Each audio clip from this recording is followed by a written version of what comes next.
കളവ് പറയല്ല എന്നും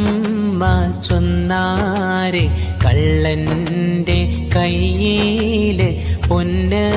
കൊടുത്തോവർ അവരെ താടിയെല്ലാം പലതാനത്തായാരെ.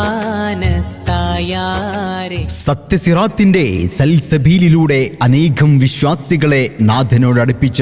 ഔസുൽ ആലം ഷെയ്ഖ് മുഹിയുദ്ദീൻ അബ്ദുൽ ഖാദിർ ജീലാനി ഖദ്ദസല്ലാഹു സിറൗൽ അസീസ് തങ്ങളെ അനുസ്മരിച്ചുകൊണ്ട് തിദ്കാറെ ജീലാനിയും മനോവ്യഥകളുടെ സങ്കട കടലിൽ നിന്ന് മുക്തി തേടി അടിയാറുകളുടെ വിലാപങ്ങൾ സുബ്ഹാനിൽ സമർപ്പിച്ച് വിശ്വാസിയുടെ വജ്രായുധമായ പ്രാർത്ഥനാ വജസ്സുകൾ പിറന്നു പരക്കുന്ന ആത്മീയ സദസ് മൗലിദ് സമാപനവും പ്രവാചക പ്രകീർത്തനത്തിന്റെ പ്രണയവർണ്ണമായി ആശിക്യങ്ങളിൽ ആസ്വാദന തികവിന്റെ ആനന്ദ താളമായി മധുരമുള്ള മധുഹലകൾ ഇഷ്കിന്റെ ഇശലാരവും തീർക്കുന്ന ഇശൽ നിലാവും 2025 ഒക്ടോബർ 5 ഞായർ വൈകുന്നേരം 6:30 പട്ടാമ്പി കീഴായൂർ തെക്കുവ സ്ട്രീറ്റിൽ തെക്കുവ മസ്ജിദിന്റെയും മദ്രസയുടെയും അങ്കണത്തിൽ വെച്ച് പ്രൗഢമായി അരങ്ങേറുമ്പോൾ മുഴുവൻ ദീനീ സ്നേഹികളെയും സ്വാഗതം ചെയ്യുകയാണ്, ക്ഷണിക്കുകയാണ് പ്രിയമുള്ളവരെ.